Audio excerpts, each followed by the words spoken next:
Salut à tous, c'est Pank de la chaîne, bienvenue sur cette vidéo qui aujourd'hui va parler de magnétisme et en l'occurrence d'un lien que je peux faire par rapport à un workshop que j'ai eu pendant la convention qui était un workshop basé sur mind body, donc esprit et corps, comment travailler avec et comment il y a un intérêt d'utiliser à la fois le corps et l'esprit. Donc vous savez, pour ceux qui me suivent un peu en hypnose, que j'ai également cette notion-là à me dire que l'hypnose doit être psychophysique, donc que le corps doit être intégré et réintégré complètement dans le processus pour permettre aux partenaires petit à petit d'avancer, d'évoluer dans ses problématiques ou dans sa recherche intérieure.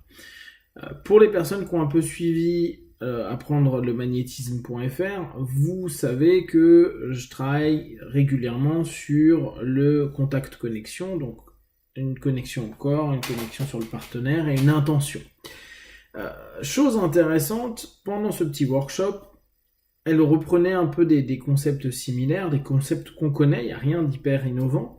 Néanmoins, je pense que pour les personnes qui sont intéressées par magnétisme, slash le toucher thérapeutique ou le toucher d'accompagnement, c'est toujours intéressant de pouvoir se focaliser sur cette notion précise. Quand vous avez un partenaire qui vient pour des douleurs, alors là je parle aussi bien pour des personnes qui sont plutôt basées hypnose PNL que des personnes qui sont plutôt basées sur le magnétisme, il est toujours intéressant de pouvoir utiliser les deux approches, c'est-à-dire une approche physique et une approche psychique. Bien sûr, si en plus vous êtes kiné, ostéo et d'autres choses, chiro, etc., c'est encore mieux, et on sait très bien que là-dessus, nous, on n'a pas grand-chose à leur proposer de plus par rapport à ce qu'ils ont déjà expérimenté, sachant que c'est des domaines qui sont déjà hyper larges. Donc, en restant, nous, dans nos compétences, vous avez petit à petit développé dans ce programme-là d'apprendre le magnétisme, des compétences, des expérimentations. Alors, je vous rappelle constamment que le plus important, c'est clairement d'expérimenter, expérimenter. C'est ce qui vous permettra d'aller au-delà de ce que vous voyez sur une vidéo ou dans un bouquin et que vous ressentiez, perceviez, que vous puissiez encoder différents éléments, des ancrages, comme on pourrait appeler ça en hypnose, et décoder au fur et à mesure des retours de perception que vous avez. Là, en l'occurrence, ce qu'on va faire, c'est toujours être dans le toucher.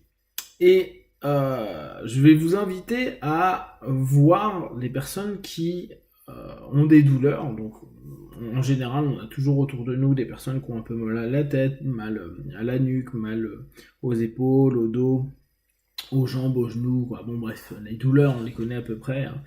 Et ce qui va être intéressant, ça va être de poser votre main. Alors là, je prends la nuque, ça peut être le sommet du crâne, qu'importe, vers la zone douloureuse. D'accord ? Donc, ce qui est intéressant, ça va être vraiment de continuer sur votre contact connexion, si ça vous a parlé, hein, sinon vous pouvez le faire avec votre système Reiki, Quantum Touch, Quantum Entraînement, etc. Et à ce moment-là, donc admettons la nuque, vous allez dans un premier temps prendre contact. Donc là, on est vraiment dans les rituels qu'on a l'habitude de connaître dans du magnétisme plutôt classique, c'est-à-dire qu'on prend contact avec son partenaire. Vous pouvez même dans un premier temps faire comme il est souvent vu en kinésio et autres, un frontal occipital à votre partenaire. Pourquoi ? Parce que ça permet de rentrer dans des transes, une transe qui est plutôt sympa, agréable, avec une focalisation interne très légère, et surtout, ce qui est chouette, c'est que ça ramène à un côté très primitif de notre être. À ce moment-là, il y a une espèce de soutien, c'est pas une espèce d'ailleurs, il y a un maintien de la nuque, de l'occiput, comme les caretakers, alors je parle pas forcément des parents, les personnes qui prennent attention de l'enfant pouvaient faire, c'est-à-dire maintenir la tête pour pas que la tête parte d'un côté ou de l'autre.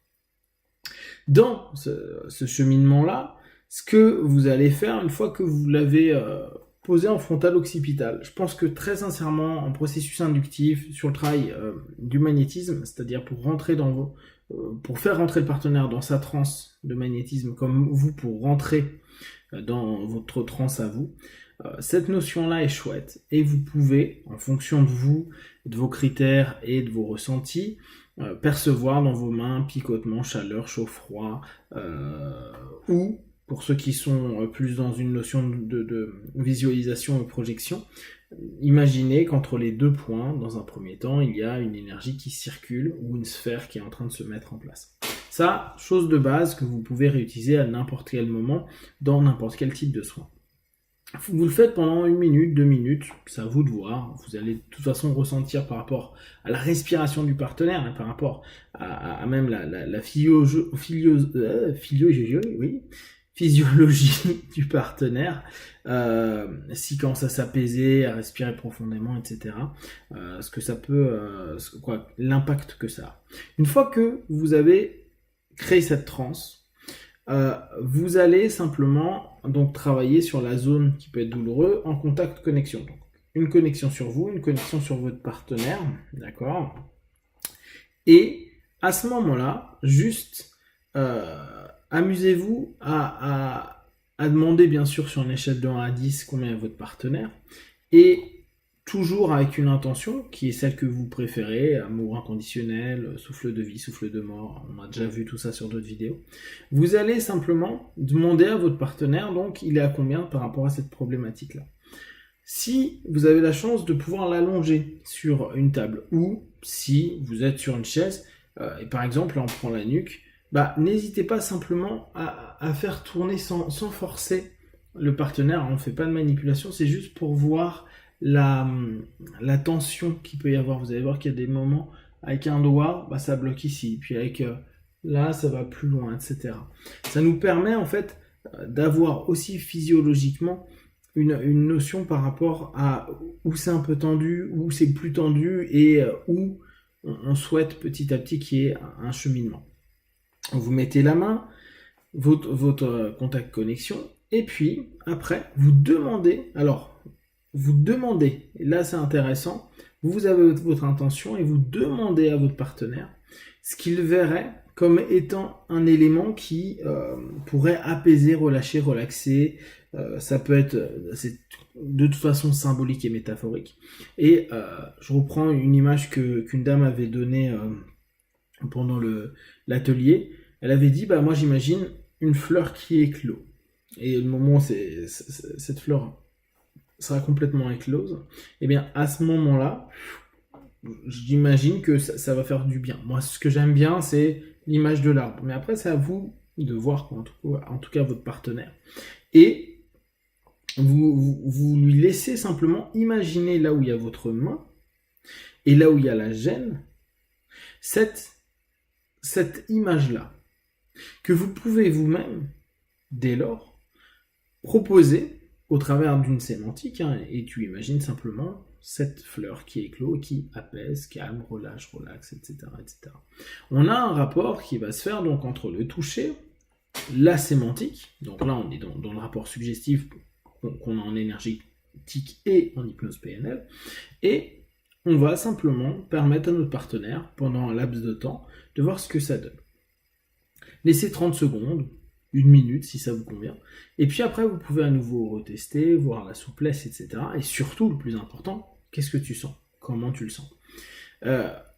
Cette notion-là, elle est intéressante parce que le partenaire devient proactif dans sa démarche magnétique, devient elle-même initiatrice d'un mouvement énergétique, d'un mouvement d'intention à l'intérieur de lui, et à partir de là, va commencer à pouvoir créer quelque chose qui va en plus, outre le travail de toucher en contact connexion ou dans votre système, lui permettre de commencer à trouver aussi une possibilité pour lui de créer un ancrage de capacité curative, entre guillemets, en tout cas d'apaisement dans cette démarche-là. Chose qui arrive souvent. Si la douleur est là, vous allez vous rendre compte qu'elle bouge. Et comme on l'a vu sur une vidéo précédente, vous suivez la douleur et vous recommencez les mêmes process jusqu'à ce qu'il y ait un apaisement. Le plus sympa est de le faire sur une table parce que vous pouvez voir l'ensemble des tensions du corps, et quand vous faites le travail, vous allez voir que les hanches vont s'apaiser, les genoux, en gros tous les points clés, c'est-à-dire les pieds, chevilles, genoux, hanches, la colonne, la nuque, sommet du crâne, et puis après les épaules. Vous pouvez très facilement le faire, le voir même si vous avez l'habitude des rituels un peu Reiki, commencez du haut vers le bas, et à chaque élément, travaillez avec une intention personnelle plus celle de votre partenaire pour développer ce rapport psychocorporel. Si vous avez des questions, des remarques sur cette technique, je pense que il faut que je trouve quelqu'un pour faire une démonstration. Vous me le faites savoir sur Facebook, YouTube, et comme d'habitude, de tout ce que je propose, ne prenez que ce qui est bon juste pour vous. Testez, observez, analysez et concluez. Be one, ciao.